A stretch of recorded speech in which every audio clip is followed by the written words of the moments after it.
May God's name be glorified as we continue our study from the book of Genesis. ಆದ ಕಾರಣದಿಂದ ನಮ್ಮ ಧ್ಯಾನವನ್ನು ಮುಂದುವರಿಸುವಾಗ ದೇವರ ನಾಮಕ್ಕೆ ಮಹಿಮೆ ಉಂಟಾಗಲಿ. We have looked at Genesis 1 to 11, mostly about creation and the nations. ಆದ ಕಾರಣ 1ನೇ ಅಧ್ಯಾಯ 11ನೇ ಅಧ್ಯಾಯ ತನಕ ಸೃಷ್ಟಿಯ ವಿಷಯವಾಗಿಯೂ ಮತ್ತು ಜನಾಂಗಗಳ ವಿಷಯವಾಗಿಯೂ ನಾವು ನೋಡುತ್ತಾ ಬಂದೆವು. Then chapter 12 to chapter 50 is about one man and his family, Abraham and his family.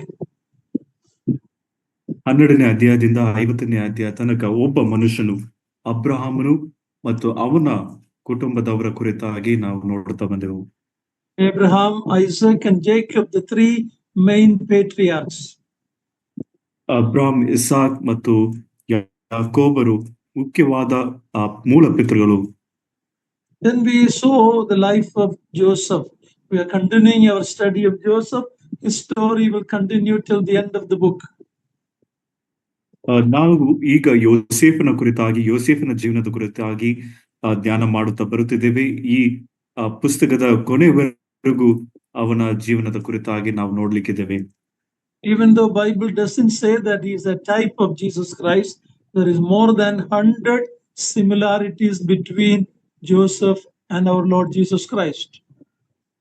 ಯೋಸೇಫನು ಕರ್ತನಾದ ಯೇಸು ಕ್ರಿಸ್ತನಿಗೆ ಒಂದು ಚಿತ್ರವಾಗಿದ್ದಾನೆ ಎಂಬುದಾಗಿ ವಾಕ್ಯವು ಸತ್ಯವೇದು ಹೇಳದೇ ಇದ್ದರೂ ಸಹ ಕರ್ತನಾದ ಯೇಸು ಕ್ರಿಸ್ತನಿಗೂ ಮತ್ತು ಯೋಸೇಫನಿಗೂ 100 ಹೋಲಿಕೆಗಳನ್ನು ನಾವು ನೋಡಬಹುದು.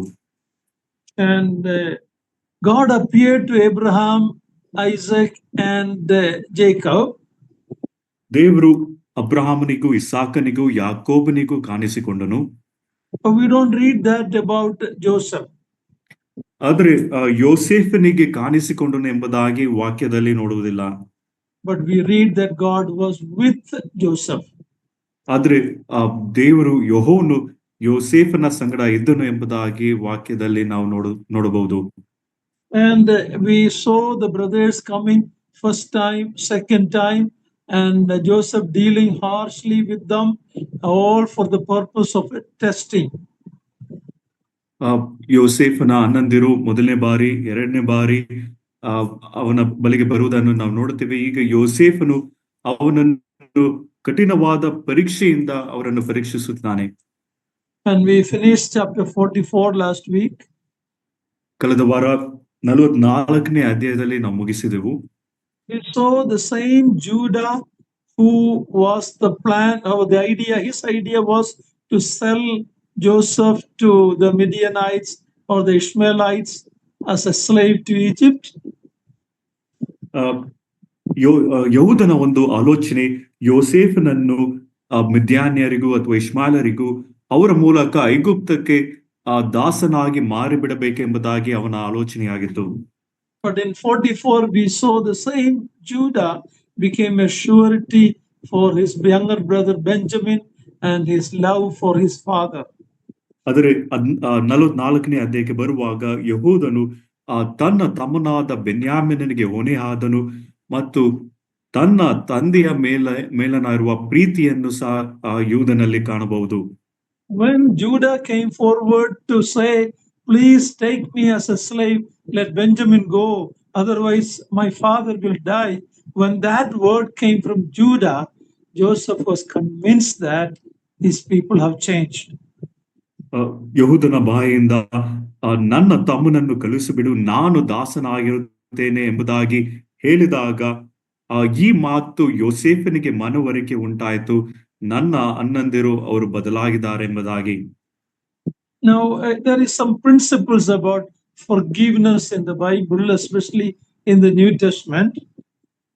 ಕ್ಷಮಾಪಣೆ ಕುರಿತಾಗಿ ಕೆಲವು ನಿಯಮಗಳು ಸತ್ಯವೇದದಲ್ಲಿ ಒಂದು, ವಿಶೇಷವಾಗಿ ಹೊಸ ಒಡಂಬಡಿಕೆಯಲ್ಲಿ. When somebody wrong us, ಯಾರಾದರೂ ನಮಗೆ ವಿರುದ್ಧವಾಗಿ ತಪ್ಪು ಮಾಡುವುದಾದ್ರೆ, God wants us to forgive them from our heart, even though they have not asked for forgiveness. ಅವರು ಬಂದು ನಮ್ಮಲ್ಲಿ ಕ್ಷಮಾಪಣೆ ಕೇಳದೇ ಇದ್ದರೂ ಸಹ ನಾವು ನಮ್ಮ ಹೃದಯದಿಂದ ಕ್ಷಮಿಸಬೇಕೆಂಬುದಾಗಿ ದೇವರ ವಾಕ್ಯ ಕಲಿಸಿಕೊಡುತ್ತದೆ. The result will be we will be at peace if we can forgive that person, even though that person has not asked us. ಆ ಒಬ್ಬ ವ್ಯಕ್ತಿ ನಮ್ಮ ಬಳಿಗೆ ಬಂದು ಕ್ಷಮಾಪಣೆ ಕೇಳದೇ ಇದ್ರು ಸಹ ನಾವು ನಮ್ಮ ಹೃದಯದಿಂದ ಕ್ಷಮಿಸುವುದಾದ್ರೆ ನಾವು ಸಮಾಧಾನದಿಂದ ಇರುತ್ತೇವೆ. But don't tell that person that I have forgiven you until he comes and asks for forgiveness. ಆದ್ರೆ ಆ ಒಬ್ಬ ವ್ಯಕ್ತಿ ಬಂದು ಕ್ಷಮಾಪಣೆ ಕೇಳುವವರೆಗೂ ನೀವು ಕ್ಷಮಿಸಿದಿರಿ ಎಂಬುದಾಗಿ ಆ ವ್ಯಕ್ತಿಗೆ ಹೇಳಬಾರದು. Otherwise, that person will think it's okay. He will not have a conviction of the wrongdoing that he has done. ಇಲ್ಲದಿದ್ರೆ ಆ ಒಬ್ಬ ವ್ಯಕ್ತಿ ಇದು ಪರವಾಗಿಲ್ಲ, ತಪ್ಪು ಮಾಡಿದ್ದೇನೆ ಎಂಬ ಒಂದು ಮನವರಿಕೆ ಅವನಿಗೆ ಉಂಟಾಗುವುದಿಲ್ಲ. But we can forgive from our heart. ಆದ್ರೆ ನಮ್ಮ ಹೃದಯದಿಂದ ನಾವು ಕ್ಷಮಿಸಬಹುದು. It's very difficult many a times. ಅನೇಕ ಸಂದರ್ಭಗಳಲ್ಲಿ ಕಷ್ಟಕರವಾಗಿರಬಹುದು. That is the mind of Christ. ಆದರೆ ಕ್ರಿಸ್ತನ ಮನಸ್ಸು ಇದಾಗಿದೆ. If a person come and say, please forgive me, then we can forgive and tell that person openly that yes, I have forgiven. ಒಬ್ಬ ವ್ಯಕ್ತಿ ಬಂದು ನಮ್ಮಲ್ಲಿ ಕ್ಷಮಾಪಣೆ ಕೇಳುವುದಾದ್ರೆ ಹೌದು ನಾನು ಕ್ಷಮಿಸಿದ್ದೇನೆ ಎಂಬುದಾಗಿ ಬಹಿರಂಗವಾಗಿ ಆವಾಗ ಹೇಳಬಹುದು. Jesus said, even if we wrong you and come back and say 7 times, please forgive me, then we are bound to forgive. It is our duty to forgive. ಒಬ್ಬ ವ್ಯಕ್ತಿ ಬಂದು ನಮ್ಮಲ್ಲಿ 7 ಬಾರಿ ತಪ್ಪು ಮಾಡಿ ಕ್ಷಮಾಪಣೆ ಕೇಳುವುದಾದರೂ ಸಹ ನಾವು ಕ್ಷಮಿಸುವ ಒಂದು ಹಂಗಿನಲ್ಲಿದ್ದೇವೆ. ನಮ್ಮ ಜವಾಬ್ದಾರಿ ಕ್ಷಮಿಸುವುದು. 7 times 70, in other words, unlimited forgiveness. That is in the New Testament. From Jesus we learn that. ಹೊಸ ಒಡಂಬಡಿಕೆಯಲ್ಲಿ ನಾವು ಕರ್ತನಾದ ಯೇಸು ಕ್ರಿಸ್ತನಿಂದ ಕಲಿಯುವ ಪಾಠ 7-70 ಸಾರಿ ನಾವು ಕ್ಷಮಿಸುವವರಾಗಿರಬೇಕು. Now Joseph tested his brothers, but his heart was free. He loved them. ಯೋಸೇಫನು ತನ್ನ ಅಣ್ಣಂದಿರನ್ನು ಪರೀಕ್ಷಿಸಿದನು. ಯೋಸೇಫನ ಹೃದಯವು ಅದು ಸಮಾಧಾನದಿಂದಿತ್ತು. ಅವನು ಕ್ಷಮಿಸಿದವನಾಗಿದನು. From his heart he had a love for them. ತನ್ನ ಹೃದಯದಲ್ಲಿ ಅವನಿಗೆ ತನ್ನ ಅಣ್ಣಂದಿರಿಗೆ ಪ್ರೀತಿ ಇತ್ತು. But he wanted to see there was a genuine change or not. ಆದರೆ ಇವರಲ್ಲಿ ನಿಜವಾಗ್ಲೂ ಬದಲಾವಣೆ ಇದೆಯೋ ಇಲ್ಲವೋ ಎಂಬುದಾಗಿ ಯೋಸೇಫನು ನೋಡಬೇಕೆಂಬುದಾಗಿ ಬಯಸಿದನು. So when we concluded chapter 44, we see Judah's words, and he said, please, I cannot see my father die when if Benjamin is not with him. 44ನೇ ಅಧ್ಯಾಯ ಕೊನೆ ವಾಕ್ಯಗಳಲ್ಲಿ ನಾವು ನೋಡುವಾಗ ಯೂದನು ಯೋಸೇಫನಿಗೆ ಹೇಳಿದ ಮಾತು, ನಾನು ದಾಸನಾಗಿರುತ್ತೇನೆ, ಬೆನ್ಯಾಮಿನನ್ನು ಹೋಗಲಿ, ನನ್ನ ತಂದೆಯು ಬೆನ್ಯಾಮಿನನ್ನು ನೋಡದೇ ಇರುವುದನ್ನು ನಾನು ಸಹಿಸಿಕೊಳ್ಳುವುದಕ್ಕೆ ಸಾಧ್ಯವಿಲ್ಲ ಅನ್ನೋದಾಗಿ. This is a person who did wrong to Joseph, did wrong to his father. All these were people who were deceiving his father all these years, but now there is a genuine repentance. ಯಹೂದನು ಯೋಸೇಫನನ್ನು ಮಾರಿಬಿಟ್ಟನು, ತನ್ನ ತಂದೆಯನ್ನು ವಂಚಿಸಿ ಇಷ್ಟು ಕಾಲ ಆತನು ಜೀವಿಸುತ್ತಿದ್ದಾನೆ. ಆದರೆ ಈಗ ಬದಲಾದ ಯೂದನನ್ನು ನಾವು ನೋಡುತ್ತೇವೆ. Now let's read chapter 45 verse 1. 45ನೇ ಅಧ್ಯಾಯ 1ನೇ ವಚನವನ್ನು ಓದಿಕೊಳ್ಳೋಣ. ಯೋಸೇಫನು ಇದನ್ನ ಕೇಳಿ ತನ್ನ ಎದುರಿನಲ್ಲಿದ್ದವರ ಮುಂದೆ ತಾಳಲಾರದೆ, ನನ್ನ ಬಳಿಯಿಂದ ಎಲ್ಲರನ್ನ ಆಚೆಗೆ ಕಳುಹಿಸಿರಿ ಎಂದು ಬಾಯಿ ಬಿಟ್ಟು ಹೇಳಿದನು. ಯೋಸೇಫನು ಅಣ್ಣ ತಮ್ಮಂದಿರಿಗೆ ತನ್ನ ಗುರುತು ಸಿಕ್ಕುವಂತೆ ಮಾಡುವ ವೇಳೆಯಲ್ಲಿ ಇತರರು ಯಾರು ಹತ್ತಿರ ಇರಲಿಲ್ಲ. ಅವನು ಗಟ್ಟಿಯಾಗಿ ಹತ್ತಿರದ್ದರಿಂದ. Chapter 45 is a continuation of chapter 44. 45ನೇ ಅಧ್ಯಾಯ 44ನೇ ಅಧ್ಯಾಯದಿಂದ ಮುಂದುವರಿಯುತ್ತಿದೆ. The story continues in this chapter, and we read that Joseph is finally revealing his identity. ಕತೆ 45ನೇ ಅಧ್ಯಾಯದಲ್ಲಿ ಮುಂದುವರಿಯುತ್ತಿದೆ. 45ನೇ ಅಧ್ಯಾಯದಲ್ಲಿ ಅಂತಿಮವಾಗಿ ಯೋಸೇಫನು ತನ್ನ ಗುರುತನ್ನು ತನ್ನ ಅಣ್ಣಂದಿರಿಗೆ ಪ್ರಕಟಿಸುವವನಾಗಿದ್ದನು. While he was doing that, weeping and crying and revealing himself, he cleared the room from everybody else, moved out from the room.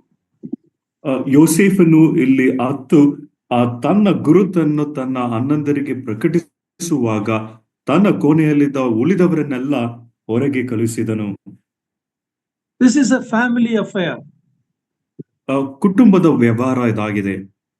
Earlier, when he saw Benjamin, he went out to his private room. He cried and he washed his face and came back. ಇದಕ್ಕೆ ಮುಂಚಿತವಾಗಿ ಯೋಸೇಫನು ತನ್ನ ತಮ್ಮನಾದ ಬೆನ್ಯಾಮನನ್ನು ನೋಡಿದಾಗ ಅವನು ತನ್ನ ಕೋಣೆಗೆ ಹೋಗಿ ಮುಖವನ್ನು ತೊಳೆದು ಹಿಂತಿರುಗಿ ಬಂದನು. This time Joseph could not get out of the room. ಆದರೆ ಈ ಸಂದರ್ಭದಲ್ಲಿ ಯೋಸೇಫನು ಆ ಒಂದು ಕೋಣೆಯಿಂದ ಹೊರಗೆ ಹೋಗ್ಲಿಕ್ಕೆ ಸಾಧ್ಯವಾಗಲಿಲ್ಲ. He just broke down and wept. ಆದರೆ ಯೋಸೇಫನು ಅಲ್ಲಿ ತಾಳಲಾರದೆ ಅತ್ತನು ಎಂಬುದಾಗಿ ನೋಡುತ್ತೇವೆ. No one knows why except Joseph, why he is crying. ಯೋಸೇಫನು ಹೊರತುಪಡಿಸಿ ಬೇರೆ ಯಾರಿಗೂ ತಾನು ಯಾಕೆ ಅಳುತ್ತಿದ್ದಾನೆಂಬುದಾಗಿ ಗೊತ್ತಿರಲಿಲ್ಲ. His brothers do not know why this governor is crying like this. ಈ ಅಧಿಕಾರಿ ಯಾಕೆ ಈ ರೀತಿಯಾಗಿ ಅಳುತ್ತಿದ್ದಾನೆಂಬುದಾಗಿ ಸಹೋದರರಿಗೂ ಸಹ ಗೊತ್ತಿರಲಿಲ್ಲ. Let's read verse 2. ಎರಡನೇ ವಚನವನ್ನು ಓದಿಕೊಳ್ಳೋಣ. 2 and 3. 2 ಮತ್ತು 3ನೇ ವಚನ. ಅತ್ತದ್ದರಿಂದ ಐಗುಪ್ತರಿಗೂ ಫರೋಹನ ಮನೆಯವರಿಗೂ ಆ ಶಬ್ದವು ಕೇಳಿಸಿತು. ಅವನು ತನ್ನ ಅಣ್ಣಂದಿರಿಗೆ, ನಾನು ಯೋಸೇಫನು ನನ್ನ ತಂದೆ ಇನ್ನು ಇದ್ದಾನೋ ಎಂದು ಹೇಳಲು ಅವರು ಅವನ ಮುಂದೆ ತತ್ತರಗೊಂಡು ಉತ್ತರ ಕೊಡಲಾರದೆ ಹೋದರು. Now, there was no reason. There is no further reason for Joseph to conceal his identity. ಇಲ್ಲಿ ಯೋಸೇಫನು ತನ್ನ ಗುರುತನ್ನು ಮರೆ ಮಾಡಿಕೊಳ್ಳುವುದಕ್ಕಾಗಿ ಇನ್ನು ಬೇರೆ ಯಾವ ಕಾರಣಗಳು ಇರಲಿಲ್ಲ. Because he is convinced that these brothers had a genuine change. ಯಾಕೆಂದ್ರೆ ಯೋಸೇಫನಿಗೆ ಮನವರಿಕೆಯಾದದ್ದೇನೆಂದರೆ ತನ್ನ ಸಹೋದರರು ಬದಲಾವಣೆ ಆಗಿದ್ದಾರೆ ಎಂಬುದಾಗಿ. When he was revealing himself, he asked everyone else to move out from there. ಯೋಸೇಫನು ತನ್ನ ಗುರುತನ್ನು ಪ್ರಕಟಿಸುವಾಗ ಆತನ ಮುಂದೆ ಬೇರೆ ಎಲ್ಲರನ್ನು ಹೊರಗೆ ಕಳುಹಿಸಿದನು. Dear ones, this is a picture of what will happen in a coming day when Jesus Christ is going to make himself known to his brethren, the remnant of the Jews, at the end of the tribulation. ಮಹಾ ಸಂಕಟ ಕಾಲದ ಅಂತ್ಯದಲ್ಲಿ ಕರ್ತನಾದ ಯೇಸು ಕ್ರಿಸ್ತನು ಯಹೂದ್ಯರ ಜನಶೇಷಕ್ಕೆ ತನ್ನನ್ನು ಪ್ರಕಟಿಸುವಾಗ ಈ ಕಾರ್ಯಗಳೇ ನಡೆಯುವಂತದಾಗಿದೆ.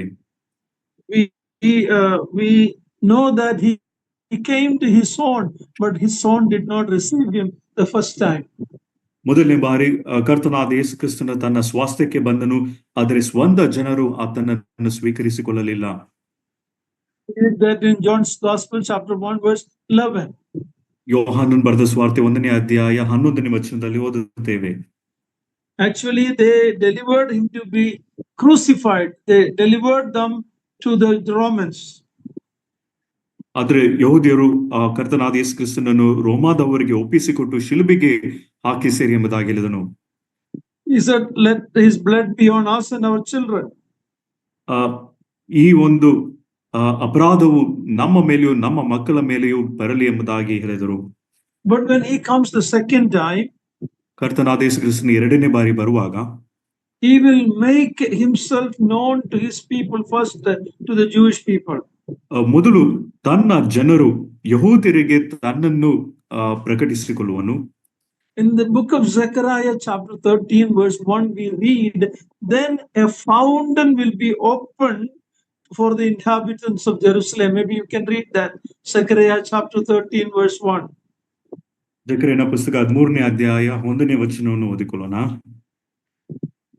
ಆ ದಿನದಲ್ಲಿ ಪಾಪವನ್ನು ಅಶುಚಿಯನ್ನು ಪರಿಹರಿಸತಕ್ಕ ಒಂದು ಬುಗ್ಗೆಯು ದಾವೀದ ವಂಶದವರಿಗೂ ಯೆರೂಸಲೇಮಿನವರಿಗೂ ತೆರೆದಿರುವುದು.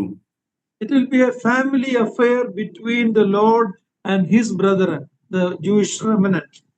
ಕರ್ತನು ಮತ್ತು ತನ್ನ ಸಹೋದರರು ಅಂದ್ರೆ ಯಹೂದ್ಯ ಜನಶೇಷ ಇವರ ಮಧ್ಯದಲ್ಲಿರುವ ಕುಟುಂಬ ವ್ಯವಹಾರ ಆಗಿರುತ್ತದೆ. We see a glimpse of that in Revelation chapter 1, verse 7. We can read that. ಪ್ರಕಟಣೆ 1ನೇ ಅಧ್ಯಾಯ 7ನೇ ವಚನದಲ್ಲಿ ಇದರ ಒಂದು ಚಿಕ್ಕ ನೋಟವನ್ನು ನಾವು ಕಾಣಬಹುದು. ವಾಕ್ಯವನ್ನು ಓದಿಕೊಳ್ಳೋಣ. Revelation 1:7. ಇಗೋ ಇಗೋ ಮೇಘಗಳೊಂದಿಗೆ ಬರುತ್ತಾನೆ, ಎಲ್ಲರ ಕಣ್ಣುಗಳು ಆತನನ್ನ ಕಾಣುವವು, ಆತನನ್ನ ಇರಿದವರು ಸಹ ಕಾಣುವರು, ಭೂಮಿಯಲ್ಲಿರುವ ಎಲ್ಲಾ ಕುಲದವರು ಆತನನ್ನು ನೋಡಿ ಎದೆ ಬಡಿಕೊಳ್ಳುವರು. ಹೌದು, ಹಾಗೆಯೇ ಆಗುವುದು. ಆಮೇನ್. Not only those who pierced him, that is his own people, ಆತನನ್ನು ಇರಿದವರು ಮಾತ್ರವಲ್ಲದೆ, ಅಂದ್ರೆ ತನ್ನ ಸ್ವಂತ ಜನರು ಮಾತ್ರವಲ್ಲದೆ, but the whole world will recognize him when he come back and reveal himself. The same place where he was crucified, he will come back in glory. ಕರ್ತನಾದ ಯೇಸು ಕ್ರಿಸ್ತನು ಎಲ್ಲಿ ಆ ಶಿಲುಬೆಗೆ ಹಾಕಲ್ಪಟ್ಟನು, ಅದೇ ಸ್ಥಳಕ್ಕೆ ಹಿಂತಿರುಗಿ ಮಹಿಮೆಯಲ್ಲಿ ಹಿಂತಿರುಗಿ ಬರುವಾಗ ಭೂಮಿಯಲ್ಲಿರುವ ಎಲ್ಲಾ ಕುಲದವರು ಆತನನ್ನು ನೋಡುವರು. Here Joseph is mourning, but when Jesus come back, the Jewish tribe, the people, they will mourn. ಈ ಘಟನೆಯಲ್ಲಿ ಯೋಸೇಫನು ಅಳುತ್ತಿದ್ದಾನೆ, ಆದ್ರೆ ಕರ್ತನಾದ ಯೇಸು ಕ್ರಿಸ್ತನು ಹಿಂತಿರುಗಿ ಬರುವಾಗ ಯಹೂದ್ಯರು ಭೂಮಿಯಲ್ಲಿ ಯಹೂದ್ಯರು ಅಳುವವರಾಗಿರುತ್ತಾರೆ. What a wonderful day it will be. ಆ ದಿನ ಎಷ್ಟು ಅದ್ಭುತವಾಗಿರುತ್ತದೆ. Joseph is so charged with emotion that he couldn't contain himself. ಯೋಸೇಫನು ತುಂಬಾ ಭಾವನೆಯಿಂದ ಭಾವಾತ್ಮಕವಾಗಿದ್ದ ಕಾರಣದಿಂದ ಆತನು ತಾಳಲಾರದೆ ಆತನೆಂಬುದಾಗಿ ನೋಡುತ್ತೇವೆ. What will happen when Jesus come back and reveal himself, and how the Jewish remnant will respond is written in Isaiah 53. ಯೆಶಾಯನ ಗ್ರಂಥ 53ನೇ ಅಧ್ಯಾಯದಲ್ಲಿ ಕರ್ತನಾದ ಯೇಸು ಕ್ರಿಸ್ತನು ಹಿಂದಿರುಗಿ ಬರುವಾಗ ಯಹೂದ್ಯರು ಹೇಗೆ ಸ್ಪಂದಿಸುವವರಾಗಿರುತ್ತಾರೆ. Now normally Isaiah 53 we read in our worship meeting. ಸಾಧಾರಣವಾಗಿ ಯೆಶಾಯನ ಗ್ರಂಥ 53ನೇ ಅಧ್ಯಾಯ ಆರಾಧನೆಯ ಸಮಯದಲ್ಲಿ ವಾಕ್ಯಗಳನ್ನು ಓದುತ್ತೇವೆ. But it is, we can read it no problem, but it is a prophecy about what Israel will say on that day when Jesus come back and reveal himself to the nation of Israel. ಈ ವಾಕ್ಯವನ್ನು ಆರಾಧನೆ ಸಮಯದಲ್ಲಿ ಓದುವುದರಲ್ಲಿ ತೊಂದರೆ ಇಲ್ಲ, ಆದರೆ ಈ ವಾಕ್ಯ ಭಾಗವು ಕರ್ತನಾದ ಯೇಸು ಕ್ರಿಸ್ತನು ತನ್ನನ್ನು ಪ್ರಕಟಿಸಿಕೊಳ್ಳುವ ಸಂದರ್ಭದಲ್ಲಿ ಇಸ್ರಾಯೇಲರು ಅವರು ಏನು ಹೇಳುವರು ಎಂಬುದಾಗಿ ಪ್ರವಾದಿಸಲ್ಪಟ್ಟ ವಾಕ್ಯಗಳು ಇದಾಗಿವೆ. Read Isaiah 53, 4 and 5. ಯೆಶಾಯ 53ನೇ ಅಧ್ಯಾಯ 4 ಮತ್ತು 5ನೇ ವಚನಗಳನ್ನು ಓದಿಕೊಳ್ಳೋಣ. ನಿಜವಾಗಿಯೂ ನಮ್ಮ ಸಂಕಷ್ಟಗಳನ್ನ ಅನುಭವಿಸಿದನು, ಅವನು ಹೊತ್ತ ಹೊರೆಯು ನಮ್ಮ ಸಂಕಟವೇ ಹೌದು. ನಾವಾದರೂ ಅವನು ದೇವರಿಂದ ಬಾಧಿತನು, ಪೆಟ್ಟು ತಿಂದವನು, ಕುಗ್ಗಿಸಲ್ಪಟ್ಟವನು ಎಂದು ಭಾವಿಸಿಕೊಂಡೆವು. ನಮ್ಮ ದ್ರೋಹಗಳ ದೆಸೆಯಿಂದ ಅವನಿಗೆ ಗಾಯವಾಯಿತು, ನಮ್ಮ ಅಪರಾಧಗಳ ನಿಮಿತ್ತ ಅವನು ಜಜ್ಜಲ್ಪಟ್ಟನು. ನಮಗೆ ಸುಕ್ಷೇಮವನ್ನು ಉಂಟು ಮಾಡುವ ದಂಡನೆಯನ್ನು ಅವನು ಅನುಭವಿಸಿದನು, ಅವನ ಬಾಸುಂಡೆಗಳಿಂದ ನಮಗೆ ಗುಣವಾಯಿತು. And this is what Israel's remnant will say that day. We thought that he was suffering for his sin, but now we realize, oh, surely it was for our grief, it was for our sorrow that he carried. He was pierced for our transgression. This is a prophecy that will fulfill on that day. Israel ಜನಶೇಷವು ಆ ದಿನ ಈ ಮಾತುಗಳನ್ನು ಹೇಳುವವರಾಗಿರುತ್ತಾರೆ. ಕರ್ತನಾದ ಯೇಸು ಕ್ರಿಸ್ತನು ತನ್ನ ಪಾಪಗಳಿಗಾಗಿ ಆತನು ಶ್ರಮೆಯನ್ನು ಅನುಭವಿಸಿದನೆಂಬುದಾಗಿ ನೆನೆಸುವವರು ಆ ದಿನದಂದು ಪ್ರವಾದಿಸಲ್ಪಟ್ಟ ಈ ವಾಕ್ಯಗಳನ್ನು ಇಸ್ರಾಯೇಲರು ಅವರು ಹೇಳುವವರಾಗಿರುತ್ತಾರೆ. ನಮ್ಮ ದ್ರೋಹಗಳ ದೆಸೆಯಿಂದ ಅವನಿಗೆ ಗಾಯವಾಯಿತು, ನಮ್ಮ ಅಪರಾಧಗಳ ನಿಮಿತ್ತ ಅವನು ಜಜ್ಜಲ್ಪಟ್ಟನು ಎಂಬುದಾಗಿ. Here Joseph is mourning, but that day Israel will mourn. ಇಲ್ಲಿ ಯೋಸೇಫನು ಅಳುತ್ತಿದ್ದಾನೆ, ಆದರೆ ಆ ದಿನದಂದು Israel ಜನಶೇಷವು ಅಳುವವರಾಗಿರುತ್ತಾರೆ. Read in Zechariah, they will see the marks on his hands and they will ask, what are these marks on your hand? ಜಕರೀಯನ ಪುಸ್ತಕದಲ್ಲಿ ನಾವು ನೋಡುವ ಹಾಗೆ ಇಸ್ರಾಯೇಲ್ ಜನಶೇಷವು ಕರ್ತನಾದ ಯೇಸು ಕ್ರಿಸ್ತನ ಕೈ ಕಾಲುಗಳಲ್ಲಿರುವ ಗುರುತುಗಳನ್ನು ನೋಡಿ ಈ ಗುರುತುಗಳು ಏನು ಎಂಬುದಾಗಿ ವಿಚಾರಿಸುತ್ತಾರೆ. In verse 3, in Genesis 45, verse 3, Joseph telling to his brothers, I am Joseph, is my father still alive? And the rest of his brothers could not answer him. They were dismayed at his presence. Verse 3. 3ನೇ ವಚನ, ಆದಿಕಾಂಡ 45ನೇ ಅಧ್ಯಾಯ 3ನೇ ವಚನದಲ್ಲಿ ಅವನು ತನ್ನ ಅಣ್ಣಂದಿರಿಗೆ, ನಾನು ಯೋಸೇಫನು, ನನ್ನ ತಂದೆ ಇನ್ನೂ ಇದ್ದಾನೋ ಎಂದು ಹೇಳಲು ಅವರು ಅವನ ಮುಂದೆ ತತ್ತರಗೊಂಡು ಉತ್ತರ ಕೊಡಲಾರದೆ ಹೋದರು. It was not, some English says they were troubled. No, it is more than they were terrified. ಇಲ್ಲಿ ತತ್ತರಗೊಂಡರು ಎಂಬುದಾಗಿ ನಾವು ಕನ್ನಡದಲ್ಲಿ ನಾವು ನೋಡುತ್ತೇವೆ. They were terrified before his presence when they heard that I am Joseph.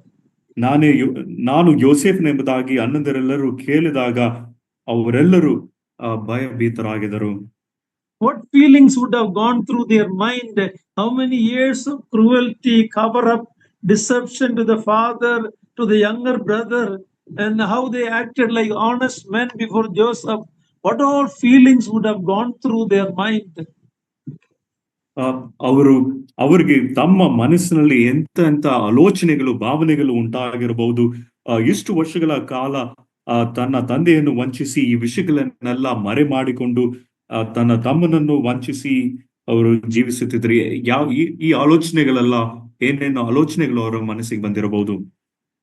25 years back, when Joseph in agony pleaded with them, when they put him in the pit and took him out and sold them, we read that they saw the agony of his soul, but they were cruel and they never had any compassion.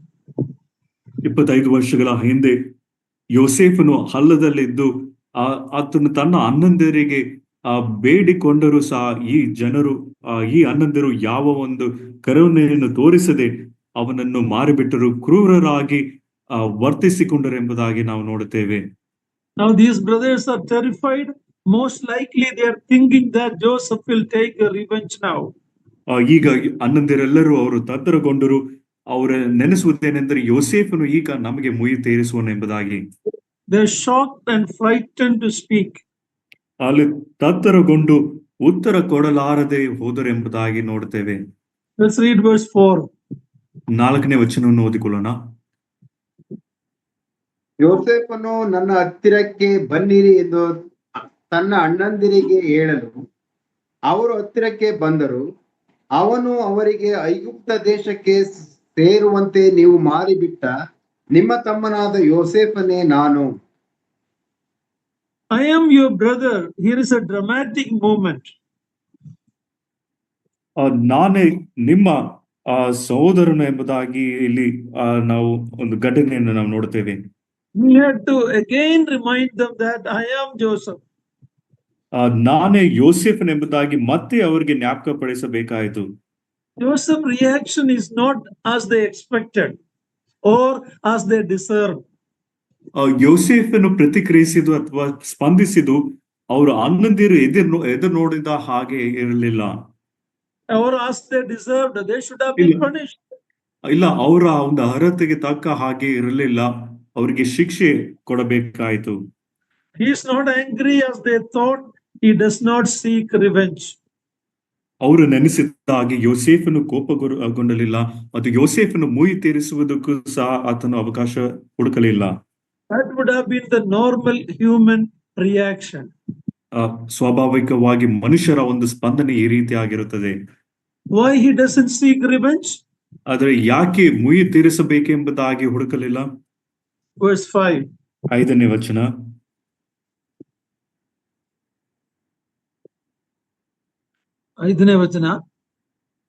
ನಿಮ್ಮ ತಮ್ಮನಾದ ಯೋಸೇಫನೇ ನಾನು, ನೀವು ನನ್ನನ್ನು ಹಾಗೆ ಮಾರಿದ್ದಕ್ಕಾಗಿ ವ್ಯಸನಪಟ್ಟು ದುಃಖಿಸಬೇಡಿರಿ.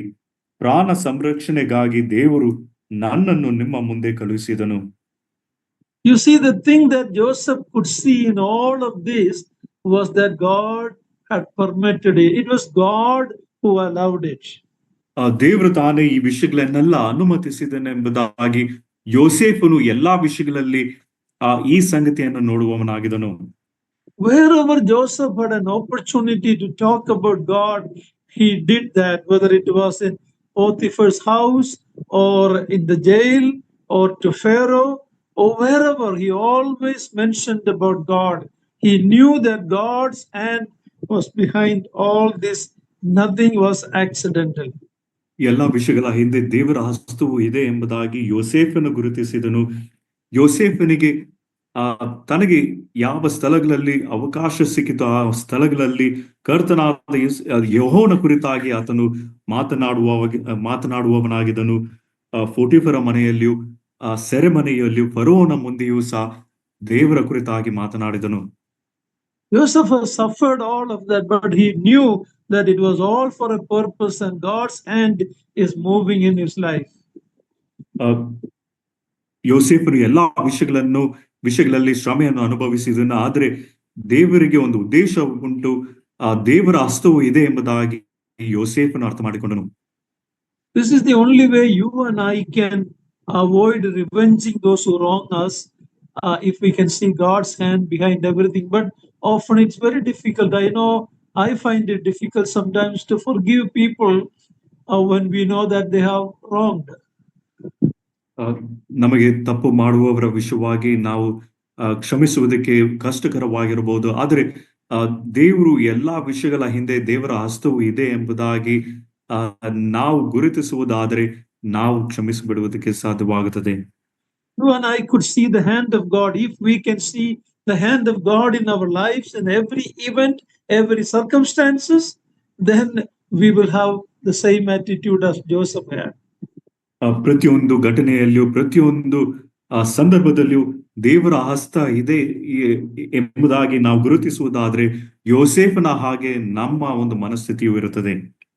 It's difficult, but God can help us if we seek that. ಕಷ್ಟಕರವಾಗಿರಬಹುದು, ಆದರೆ ದೇವರ ಹಸ್ತವು ಇದೆ ಎಂಬುದಾಗಿ ನಾವು ನೋಡುವುದಾದ್ರೆ ಅದು ಸಾಧ್ಯವಾಗುತ್ತದೆ. Read verse 6 to 8. 6ನೇ ವಚನದಿಂದ 8ನೇ ವಚನ ತನಕ ಓದಿಕೊಳ್ಳೋಣ. ದೇಶಕ್ಕೆ ಬರಬಂದು 2 ವರ್ಷವಾಗಿದೆ ಅಷ್ಟೇ. ಇನ್ನು 5 ವರ್ಷಗಳ ಪರ್ಯಂತರ ಬಿತ್ತುವುದಕ್ಕಾಗಲಿ ಕೊಯ್ಯುವುದಕ್ಕಾಗಲಿ ಅವಕಾಶವಿಲ್ಲ. ನಿಮ್ಮ ಜನವು ಭೂಮಿಯ ಮೇಲೆ ಉಳಿಯುವಂತೆಯೂ ನೀವು ಈ ವಿಪತ್ತಿಗೆ ಸಿಗದೆ ಬಹು ಜನವಾಗುವಂತೆಯೂ ದೇವರು ನನ್ನನ್ನು ನಿಮ್ಮ ಮುಂದೆ ಕಳುಹಿಸಿದನು. Up to 8. ದೇವರೇ ನನ್ನನ್ನ ಇಲ್ಲಿಗೆ ಕಳಿಸಿದ್ದಾನಲ್ಲದೆ ನೀವು ಕಳಿಸಲಿಲ್ಲ. ಆತನು ನನ್ನ ಫರೋಹನ ಮಂತ್ರಿಯನ್ನಾಗಿಯೂ ಫರೋಹನ ಅರಮನೆಯಲ್ಲಿ ಅಧಿಪತಿಯನ್ನಾಗಿಯೂ ಐಗುಪ್ತ ದೇಶಕ್ಕೆ ಸರ್ವಾಧಿಕಾರಿಯನ್ನಾಗಿಯೂ ಮಾಡಿದ್ದಾನೆ. Again and again he's talking about God's doing. God is the one who allowed this. God is the one who is behind it. He is seeing the purpose of God in everything. ಯೋಸೇಫನು ಎಲ್ಲಾ ವಿಷಯಗಳಲ್ಲಿ ದೇವರ ಉದ್ದೇಶವನ್ನು ಆತನು ನೋಡುತ್ತಿದ್ದಾನೆ. ಮತ್ತೆ ಮತ್ತೆ ಆತನು ಹೇಳುವ ಮಾತು, ದೇವರು ಈ ವಿಷಯಗಳನ್ನು ಅನುಮತಿಸಿದ್ದಾನೆ, ದೇವರೇ ಈ ಕಾರ್ಯವನ್ನು ಮಾಡಿದಾನೆಂಬುದಾಗಿ. Let's turn to Psalm 105 verse 16. 105ನೇ ಕೀರ್ತನೆ 16ನೇ ವಚನಕ್ಕೆ ನಾವು ನೋಡೋಣ. 105ನೇ ಕೀರ್ತನೆ 16ನೇ ವಚನ.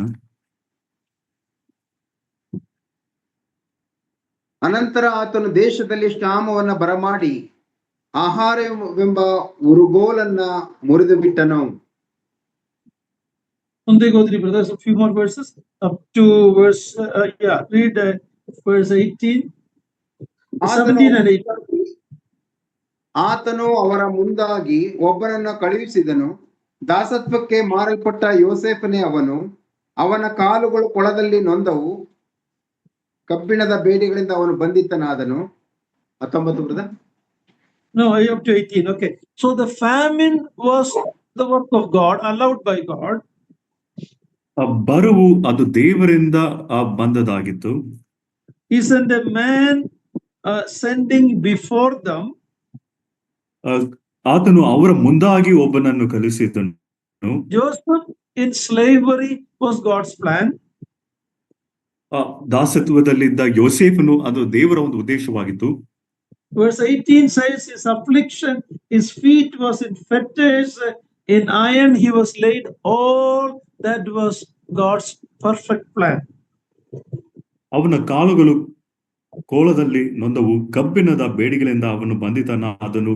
ಇವೆಲ್ಲವೂ ಯೆಹೋವನ ಪರಿಪೂರ್ಣವಾದ ಯೋಜನೆಯಾಗಿತ್ತು. In Genesis 45, Joseph is telling all this to his brothers. ಆದಿಕಾಂಡ 45ನೇ ಅಧ್ಯಾಯದಲ್ಲಿ ಯೋಸೇಫನು ಎಲ್ಲಾ ವಿಷಯಗಳನ್ನು ಅಣ್ಣಂದಿರಿಗೆ ಸಹೋದರರಿಗೆ ಹೇಳುತ್ತಿದ್ದಾನೆ. But now Psalm 105:19, we read verse 19. ಈಗ 105ನೇ ಕೀರ್ತನೆ 19ನೇ ವಚನ.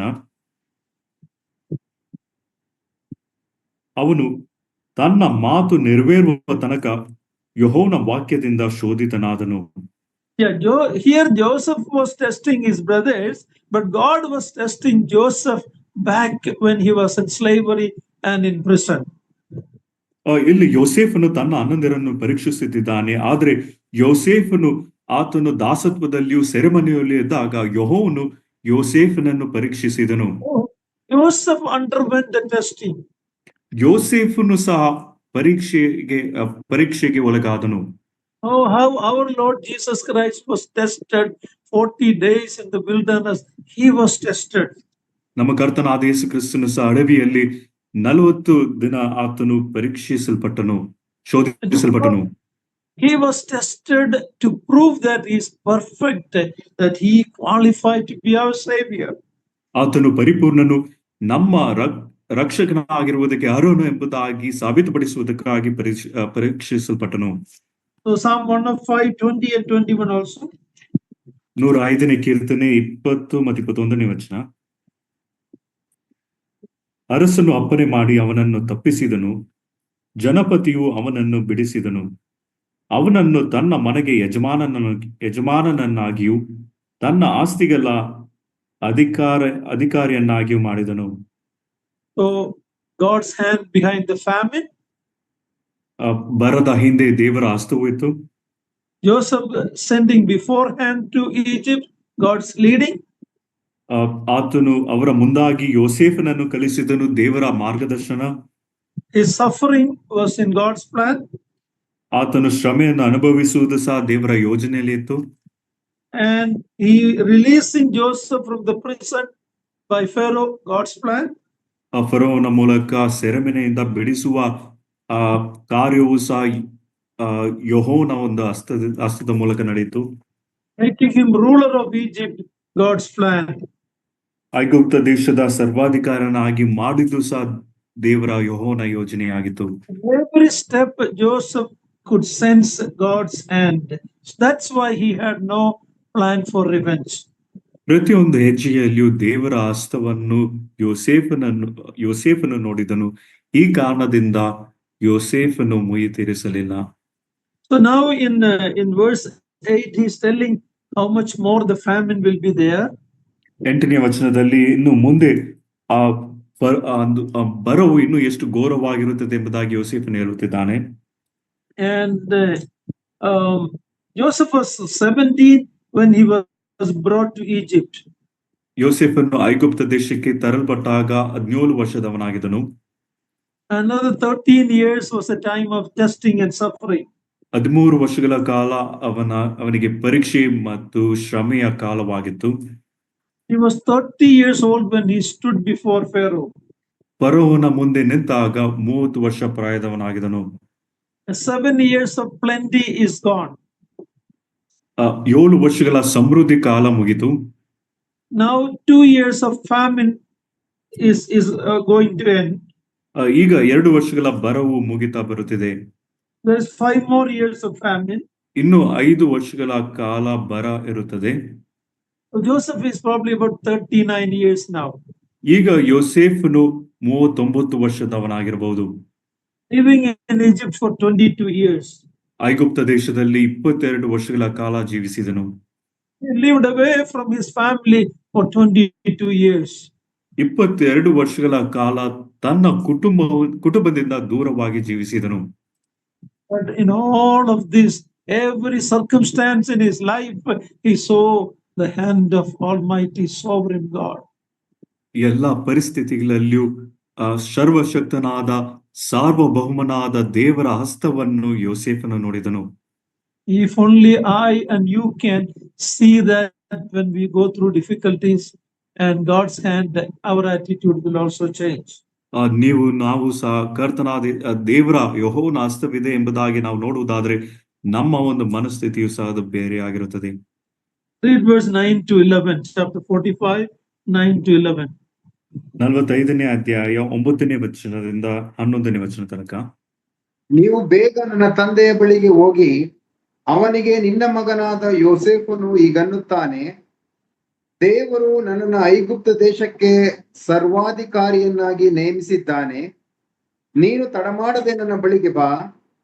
ಗೋಷೆನ್ ಸೀಮೆಯಲ್ಲಿ ನೀನು ವಾಸ ಮಾಡಬಹುದು. ನೀನು ನಿನ್ನ ಮಕ್ಕಳು, ಮೊಮ್ಮಕ್ಕಳು, ಕುರಿ, ದನ ಮೊದಲಾದ ಸ್ವಾಸ್ಥ್ಯ ಸಹಿತರಾಗಿ ನನ್ನ ಬಳಿಯಲ್ಲೇ ಇರಬಹುದು. ಈ ಬರಗಾಲ ತೀರುವುದಕ್ಕೆ ಇನ್ನೂ 5 ವರ್ಷ ಹೋಗಬೇಕು.